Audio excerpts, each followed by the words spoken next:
खबरें लेकर हाजिर हूँ मैं अशोक कुमार अंज। तो आइए चलते हैं खबरों की ओर। नीतीश कुमार को सुन कौन रहा है? मतलब आप लोग जबरदस्ती का नीतीश कुमार को इतना बड़ा नेता बताते हैं, जैसे लग रहा है कि अब इन्हीं से देश की राजनीति चल रहा है। मेरे भाई, नीतीश कुमार के राजनीति का ये अंतिम दौर चल रहा है। आप बिहार में पत्रकारिता करते हैं, राजनीति करते हैं, हम लोग के मुख्यमंत्री हैं, तो उस नजरिए से आप उनकी चर्चा करते हैं। नीतीश कुमार को पक्ष में या विपक्ष में कोई नहीं पूछ रहा है कि आप हैं कौन। जब वो एनडीए में थे तो कई बार भाजपा ने इनको बुलाकर एक को बार पूछा कि क्या करना है, नहीं करना है। उसी तरह अब इंडिया में आए हैं तो यहां भी कोई नहीं पूछ रहा है। पटना में जो बैठक हुई तो यहां लोगों ने बड़ा हल्ला मचाया, अरे नीतीश कुमार प्रधानमंत्री के दावेदार हो गए, चेहरा हो गए। फिर वो नहीं हुआ तो कहा अच्छा इसके संयोजक हो जाएंगे, वो भी नहीं हुआ तो कहा अच्छा इसी का नामकरण नीतीश बाबू करेंगे। अरे इनको तो कोई पूछ भी नहीं रहा है अब, और क्यों पूछेगा। मान लीजिए इंडिया अलायंस है, तो इंडिया अलायंस में सबसे बड़ा दल कांग्रेस है, दूसरा बड़ा दल टीएमसी है, तीसरा बड़ा दल डीएमके है। नीतीश कुमार उसमें क्या ऐसा कर देंगे कि सब लोग इनको मान लेगा। तेजस्वी यादव खड़ा होकर कह रहे हैं कि प्रधानमंत्री देश का कौन होगा, कोई पूछने वाला नहीं। भाई तुम्हारे सांसद है कितने? 543 के लोकसभा में आरजेडी के 0 सांसद हैं, और कह रहा है कि प्रधानमंत्री कौन होगा हम तय करेंगे। तो ये तो ऐसे हो गया कि हम यहां से बैठ के कहें कि अमेरिका का राष्ट्रपति कौन होगा। अरे अपने ही मुंह से कहना है तो देश का प्रधानमंत्री का है, अमेरिका का राष्ट्रपति भी आप ही तय कर दीजिए बिहार से। ये बड़बोले लोग हैं, आरजेडी के लोग बड़बोले हैं। कहता है देश का प्रधानमंत्री कौन है। भाई तुमसे पूछ कौन रहा है? तुम पहले 5 गो सांसद अपना जिता लो, उसके बाद में बताओगे कि कौन होगा नहीं होगा। और नीतीश कुमार का तो लोकसभा अभी चुनाव होगा, मैं रोज कैमरे पर कह रहा हूं, इसके बाद जदयू का संपूर्ण विघटन शुरू हो जाएगा। उनकी राजनीति का ये अंतिम दौर है, कहानी खत्म। लोकसभा चुनाव तक जितना चलना है चला लीजिए। उनके दल में आप देखिएगा इतनी भगदड़ मचेगी लोकसभा के बाद, उस दल का अगर विघटन न हो जाए तो आप हमको बुला लीजिएगा, हम कैमरे पर नीतीश कुमार से खड़े होकर माफी मांग लेंगे। उनके दल का विघटन होना ही होना है लोकसभा चुनाव तक, जितना चलना है चल लेने दीजिए। भाई शराबबंदी से ज्यादा फार्स कुछ हो ही नहीं सकता है। मैं पहला आदमी हूं सामाजिक राजनीतिक जीवन में बिहार में जो हर दिन रोज कहता है कि शराबबंदी गलत है, शराबबंदी हटाई जाना चाहिए। कोई वोट की बात नहीं है, ना इसका कोई वैधानिक आधार है, ना इसका सामाजिक आधार है, ना कोई आर्थिक आधार है, कुछ भी नहीं है। सरकार जो शराबबंदी बिहार में जो लगी हुई है, 3 पहलू से इसका मैं विरोध कर रहा हूं। आप पहली बात समझिए कि दुनिया में, बिहार और भारत की बात छोड़िए, दुनिया में किसी देश में कहीं पर भी ऐसा प्रमाण नहीं है कि शराबबंदी के जरिए किसी समाज का आर्थिक सामाजिक उत्थान हुआ हो।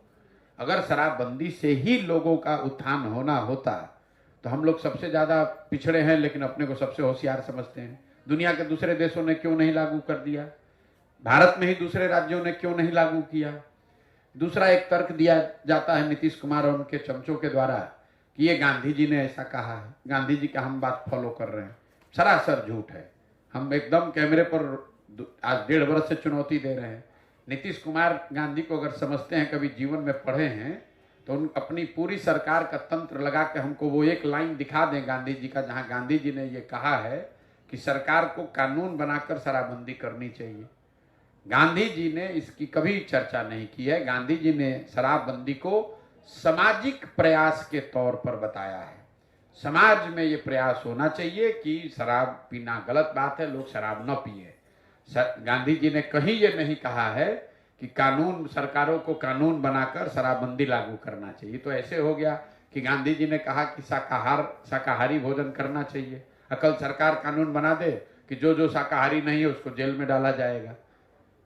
ये तो नीतीश कुमार तो वही है ना कि बिना आधा ज्ञान बड़ा खतरनाक होता है। तो नीतीश कुमार वो आधे ज्ञान वाले व्यक्ति हैं। हुआ ये है कि बिहार में इतने मूर्ख नेता हैं कि उसमें थोड़ा पढ़ा लिखा आदमी भी लगता है कि इससे बड़ा कोई ज्ञानी पैदा ही नहीं हुआ है। तो नीतीश कुमार को भी ये भ्रम हो गया है कि हमसे ज्यादा ज्ञानी कोई है ही नहीं। भाई नीतीश कुमार पढ़े लिखे व्यक्ति हैं, इसमें कोई दो मत नहीं है, बहुत होशियार समझदार आदमी है, लेकिन वो बिहार के एकमात्र पढ़े लिखे आदमी नहीं, उनसे बहुत ज्यादा पढ़ा लिखा आदमी भी इसी धरती पर हजारों की संख्या में है। नीतीश कुमार, भाई आप 18 बरस से राज्य चला रहे हैं, आप देश में सबसे पिछड़े हैं और खड़े होकर कहते हैं कि हमने तो बड़ा अच्छा काम कर दिया। अगर अच्छा किया तो आप कम से कम केरल तमिलनाडु हो जाते। केरल तमिलनाडु तो छोड़िए, राजस्थान यूपी के बराबर हो जाते। तो एक पायदान भी 28 से आप 27 नहीं हुए, लेकिन अपना पीठ ठोके जा रहे हैं। तो उनका जो अहंकार है, यही चीज तो नीतीश कुमार को बर्बाद कर गया। नीतीश कुमार के बर्बादी का ये कारण है कि उस आदमी को अहंकार हो गया कि मुझे सब मालूम है और मुझे जनता हटा नहीं सकती है, जनता किसी को वोट दे बैठूंगा मैं ही। इसी चीज ने नीतीश कुमार का डाउनफॉल किया। 2005 के नीतीश कुमार और आज के नीतीश कुमार में जमीन आसमान का फर्क है। शराबबंदी को लेकर जो मैं आपको बात बता रहा था कि इसका कोई दुनिया में प्रमाण नहीं है कि शराबबंदी के जरिए आप समाज का या अपना आर्थिक सामाजिक उत्थान कर सकते हैं। गांधी जी ने शराबबंदी के लिए कानून बनाने की बात कहीं नहीं कही। और तीसरा, अगर शराबबंदी को एक बार को बहस के लिए मान भी लिया जाए कि अच्छा है, तो शराबबंदी लागू है कहाँ? शराबबंदी के नाम पर तो खाली शराब का दुकान बंद हुआ, होम डिलीवरी चालू हो गया। बिहार की गरीब जनता का हर साल 15,000 से 20,000 करोड़ का नुकसान हो रहा है। हर गांव में 10-15 बच्चे अवैध शराब के कारोबार में जुड़ गए। और ये पैसा जो नुकसान हो रहा है जा कहाँ रहा है? ये बिहार के भ्रष्ट शराब माफिया और अफसरों के जेब में जा रहा है। बच्चे शराब का कारोबार कर रहे हैं, गलत काम में लग रहे हैं। पूरे जितने नेपाल से लगते हुए एरिया हैं, उसमें जहां जाइए गांव में लोग बता रहे हैं इस तरह के ड्रग्स का कारोबार हो रहा है जो बिहार ने कभी देखा नहीं है। और जिन महिलाओं के नाम पर इसको किया गया, आपने अभी, मैं आ रहा हूं मौत के आंकड़े पर, वो पूरी बिल्कुल गलत है। शराबबंदी लागू होने के बाद से अभी तक 6,37,000 से ज्यादा केस किए गए हैं शराबबंदी कानून के तहत। उसमें करीब 1.25 लाख लोग आज भी कोर्ट और थानों के चक्कर लगा रहे हैं। ये 1.25 लाख लोग जब एक बार आप थाने में पड़ गए, जेल चले गए, तो सबसे ज्यादा परेशानी भी उस घर की महिला को है। पुरुष पकड़ लिया गया, महिला बेचारी दौड़ रही है थाने में, कोर्ट में, जो भी बचा खुचा है वो भी बिक जा रहा है उनका। तो ना इसका कोई आधार है, ना कोई इसका मोरल आधार है, ना ये जमीन पर लागू है। नुकसान अलग हो रहा है, महिलाएं अलग परेशान हो रही है। लेकिन नीतीश कुमार का जिद है, कहना नहीं यही लागू रहेगा। पूरे बिहार में शराब बिक रहा है, कह रहा नहीं शराबबंदी लागू है। आपने कहा 134 लोगों की मौत, ये 134 लोग तो वो है जो रिपोर्टेड मौत है। जहरीली शराब से होने वाली मौत की संख्या यहाँ हजारों में है। हर पंचायत में मैं जब चल रहा हूं लोग बता रहे हैं, वो तो पुलिस प्रशासन के डर से वो केस ही नहीं करता है कि जो जिसकी दुखद मृत्यु हुई वो हुई। अगर जाके कहेंगे कि शराब पीने से हुई है तो शराबबंदी के नाम पर उस पर केस अलग से हो जाएगा। ये तो जब बड़ा 25, 30, 40 लोगों की मृत्यु होती है तब सरकार छुपा नहीं सकती है, तो उसको वो खबर आती है। आप तो पत्रकारिता करते हैं, हर पंचायत में मैं आपको डाटा दे सकता हूं कि कितने लोगों की मृत्यु अवैध शराब पीने से, गलत शराब पीने से हुई है। लेकिन सरकार को कोई असर नहीं है। नीतीश कुमार खड़ा होकर कह रहा है जो पिएगा वो मरेगा। अपनी गलती का कोई एहसास नहीं है। जो सिस्टम है पूरा, जिसको आप तंत्र कहते हैं, सिस्टम कहते हैं, सरकारी नौकरियों में कुल बिहार के 1.57% लोग ही हैं।